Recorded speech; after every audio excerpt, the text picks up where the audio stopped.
Hello friends. आज बात करते हैं कि एजुकेशन के साथ स्किल होना बहुत ज़रूरी है। अगर आपको लाइफ में सक्सेस होना है, ज़िंदगी में खुद को डेवलप करना है, पैसा अर्न करना है, तो आपके पास कोई ना कोई स्किल होनी ज़रूरी है। और स्किल लाइफ के लिए भी बहुत अच्छी है, ज़रूरी है। अब हम स्किल की बात करते हैं तो बहुत सारी स्किल के अंदर बहुत कुछ चीज़ें आती हैं। जैसे लाइफ चलाने के लिए हमें कोई स्किल डेवलप करनी है, खाना बनाना है, या तो और कुछ जो छोटी मोटी जो हमारी रोजिंदा जीवन ज़रूरियात की चीज़ें होती हैं वो हमें करना नहीं आती है, तो क्या करोगे आप? तो वो भी एक छोटी स्किल है।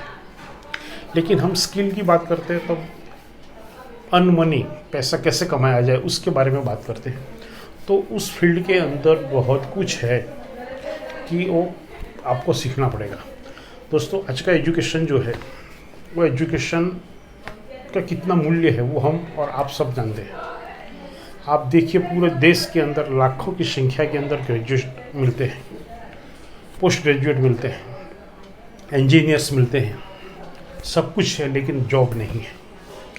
5,000, 7,000, 8,000, 10,000 रुपये के अंदर जॉब करने वाले लोग, हमें एक ऐड होती है, लाखों की संख्या में एप्लीकेशन आती है। ऐसी हालत के अंदर दोस्तों, अगर आपके पास स्किल नहीं होगी तो आप नहीं चल पाओगे। मैंने बहुत सारे इंटरव्यू लिए हैं, मैंने देखा है मेरी लाइफ में कि ग्रेजुएट, एग्जाम्पल के तौर पे मैं आपको बताता हूँ कि मैं ग्रेजुएट मेरे पास आया था, वो लिटरेचर से, उसने गुजराती साहित्य से ग्रेजुएशन किया था। मैंने उससे पूछा कि कलापी कौन है, तो वो बंदे ने मुझे बताया कि हाँ, कलापी को मैं जानता हूँ, वो गोधरा कॉलेज के अंदर प्रोफेसर है। आप कहाँ जाओगे, कहाँ जाओगे आप? हम लिटरेचर के लोग आते हैं, उनको पूछते हैं कि भाई ये कवि का नाम आपने सुना? तो उसे पता नहीं है, वो कौन है वो पता नहीं है उनको। कभी एक बंदा मेरे पास आया था, उसने एनिमल हस्बेंड्री में कुछ ग्रेजुएशन किया था, BRS से या कुछ किया था। उसको मैंने डिसीज़ के बारे में पूछा कि एनिमल्स के अंदर किस प्रकार के डिसीज़ होते हैं, तो ढंग से नहीं बोल पाया। उसको पूछा कि वैक्सीन जो होती है एनिमल्स में हम रखते हैं, तो वैक्सीन कितनी होती है, किस प्रकार की होती है, तो एक वैक्सीन का नाम वो नहीं दे पाया। मैंने उससे बोला कि FMD क्या है, तो बोले ये क्या चीज़ है, उसको पता ही नहीं था। ऐसे ग्रेजुएट हमारे यहाँ हम क्या करेंगे उसको। एक बंदा मेरे साथ में जॉब करता था, मैंने उसको पूछा था कि यार तू ग्रेजुएट कैसे हुआ है? बोले कि क्यों? मैंने कि यार 3rd ईयर में तो इंग्लिश कंपलसरी है और उसमें तो पास होना थोड़ा दिक्कत वाला है गुजराती में। तो बोले कुछ नहीं किया था मैंने, सिर्फ करीब 55 या 56 बार मैंने पूरा जो क्वेश्चन पेपर था उसको एज इट इज़ कॉपी करके लिख दिया था। मैंने एक भी आंसर नहीं लिखा था, 50 से 60 बार वो पेपर की कॉपी कर दी। वो बंदा पास हो गया। ये क्या करेंगे? तो दोस्तों, ग्रेजुएट हो जाना बहुत छोटी चीज़ है। जो ग्रेजुएट होते हैं उनको मैं तो पूछता हूँ कि आप किस सब्जेक्ट में ग्रेजुएट होते हो? 3rd ईयर, आप 1st, 2nd, 3rd ईयर के अंदर कितना पढ़ते हो? जो भी सब्जेक्ट आप लेते हो उसमें 2, 4, 5, 6 किताबें आती है। कितना आता है?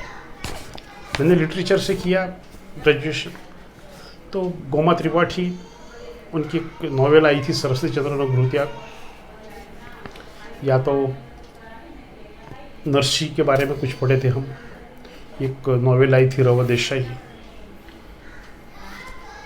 क्या उससे क्या होता है? जब तक आप स्किल डेवलप नहीं करोगे, आप में हुनर नहीं आएगा, आप में कुछ अलग से नहीं आएगा, तो दोस्तों यकीन जानिए जॉब नहीं मिलने वाला। अभी तो मैंने एक चीज़ ये भी सुनी कि जिन लोगों को 11th आर्ट्स में एडमिशन नहीं मिलता वो कॉमर्स में जाते हैं, और जिसको आर्ट्स और कॉमर्स में एडमिशन नहीं मिलता वो साइंस लेते हैं। अब सोचिए देश कहाँ जाएगा। अब एक बंदा मुझे याद आ गया साइंस से, कि एक बंदा इंटरव्यू के लिए आया था, तो ना वो एप्लीकेशन देने के लिए आया था, और उसका फादर के साथ 2 लड़के थे, दोनों ने BSc किया था।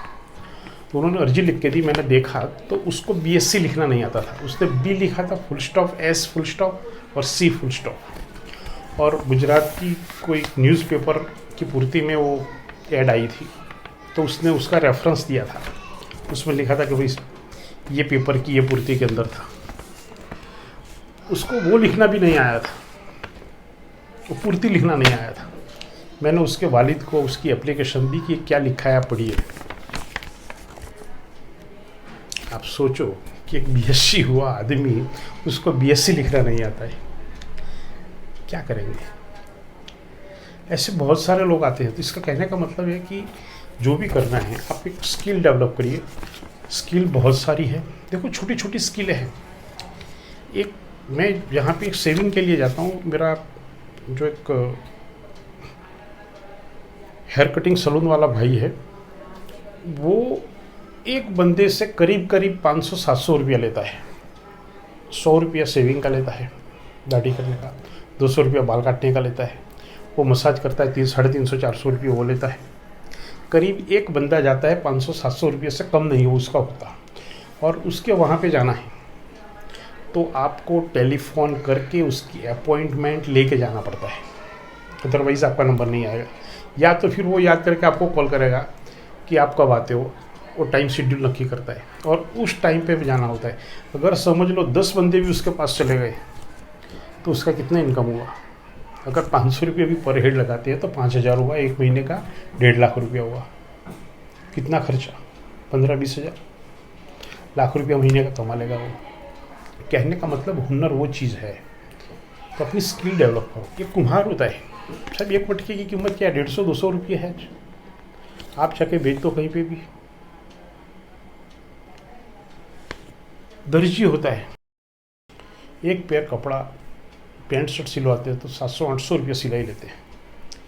कहने का मतलब कि आपके पास वो स्किल कोई भी, आप टर्नर हो, फिटर हो, वेल्डर हो, जो कुछ भी हो, आपको स्किल डेवलप करनी पड़ेगी। आप कंप्यूटर ऑपरेटर हो। आज के युग में हम बात करते हैं कि देखो ये यूट्यूब और सोशल मीडिया बहुत चला है। यूट्यूब के अंदर अगर आप जो भी यूट्यूबर्स है उसका आप वीडियो एडिट कर दो, उसको थंबनेल बना दो, उसको डिस्क्रिप्शन लिख दो, कुछ भी काम कर सकते हो। कोई वेबसाइट आप बनाते हो, कोई डिज़ाइन आप बनाते हो, आप अपनी स्किल अपने घर पे बैठकर बेच सकते हो। एक छोटा सा लैपटॉप या कंप्यूटर चाहिए, बस, और कुछ नहीं। और आपकी मर्जी, रात को 2 बजे भी काम करो, दोपहर को 12 बजे काम करो, करना है तो करो, नहीं करना है तो दूसरे दिन करो। कहने का मतलब स्किल डेवलप नहीं किया तो दोस्तों आप डेवलप नहीं हो सकोगे। तो एक गुजारिश आपसे, हो सके तो अपनी स्किल को डेवलप करो और खुद कुछ बनो। यही उम्मीद, यही प्रार्थना। जय हिंद, जय भारत।